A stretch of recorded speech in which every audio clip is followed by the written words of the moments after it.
தற்போதைய உடனுக்குடன் நேரலையை பார்த்துக் கொண்டிருக்கிறோம். திருச்செந்தூர் சுப்பிரமணிய சுவாமி கோவிலில் நடைபயிற்சி மேற்கொண்ட தெய்வானை யானை. உடனுக்குடன் நேரலையில் இதனை நாம் பார்த்துக் கொண்டிருக்கிறோம். நவம்பர் 18ஆம் தேதி தெய்வானை தாக்கி 2 பேர் பலியான நிலையில் தற்போது பழைய நிலைக்கு தெய்வானை யானை திரும்பியுள்ளது. 30 நாட்களுக்கு பிறகு தெய்வானை யானை நடைபயிற்சி மேற்கொண்டது. உடனுக்குடன் நேரலையில் இதனை நாம் பார்த்துக் கொண்டிருக்கிறோம். 30 நாட்களுக்கு பிறகு தெய்வானை யானை நடைபயிற்சி மேற்கொண்டுள்ளது. உடனுக்குடன் நேரலையில் இதனை நாம் பார்த்துக் கொண்டிருக்கிறோம். 30 நாட்கள் கழித்து யானையை பார்த்த பக்தர்கள் பக்தி பரவசத்தில் கையெடுத்து கும்பிட்டு வழிபட்டனர். 30 நாட்களுக்கு பிறகு யானையை பார்த்த பக்தர்கள் பக்தி பரவசத்துடன் கையெடுத்து கும்பிட்டனர். திருச்செந்தூர் சுப்பிரமணிய சுவாமி கோவிலில் நடைபயிற்சி மேற்கொண்ட தெய்வானை யானை. விவரங்களோடு திருச்செந்தூரில் இருந்து இணைகிறார் எமது செய்தியாளர் ஆனந்த். வணக்கம் ஆனந்த், இது குறித்த விரிவான தகவல்களை வழங்கலாம். வணக்கம் ஜனனி.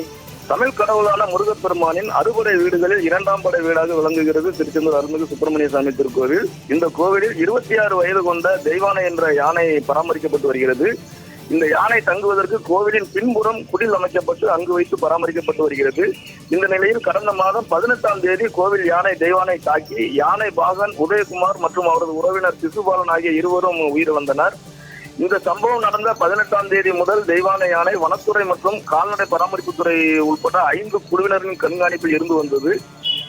அதன் பிறகு மருத்துவர்கள் யானை முழு தகுதியுடன் இருக்கிறது என்று கூறினர். மேலும் அவ்வப்போது வனத்துறை மற்றும் கால்நடை பராமரிப்புத்துறை மருத்துவர்கள் பார்த்து சென்றனர்.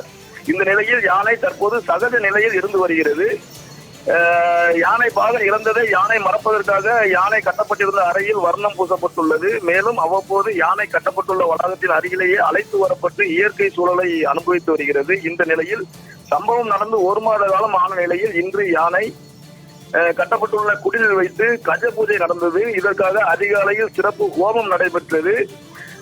இந்த நிலையில் இதைத் தொடர்ந்து கடந்த 1 மாத காலத்திற்கு பிறகு யானையை மீண்டும் நடைபயிற்சிக்கு இன்று அழைத்து சென்றனர். இதற்காக கோவிலில் தற்போது புதிதாக கட்டப்பட்டுள்ள குமரன் விடுதி அமைக்கப்பட்டுள்ள இடத்தில் யானையானது நடைபயிற்சி மேற்கொண்டது. குமரன் விடுதி அமைந்துள்ள இடத்தில் சுமார் 500 மீட்டர் தூரம் கொண்ட பாதையில் 3 முறை தெய்வானை யானை வலம் வந்தது. அப்போது அங்கு நின்ற பக்தர்கள் 30 நாட்கள் கழித்து யானையை பார்த்ததும் பக்தி பரவசத்தில் கையெடுத்து கும்பிட்டு வழிபட்டு வருகின்றனர். ஜனனி, திருச்செந்தூரிலிருந்து விவரங்களை வழங்கியமைக்கு நன்றி ஆனந்த்.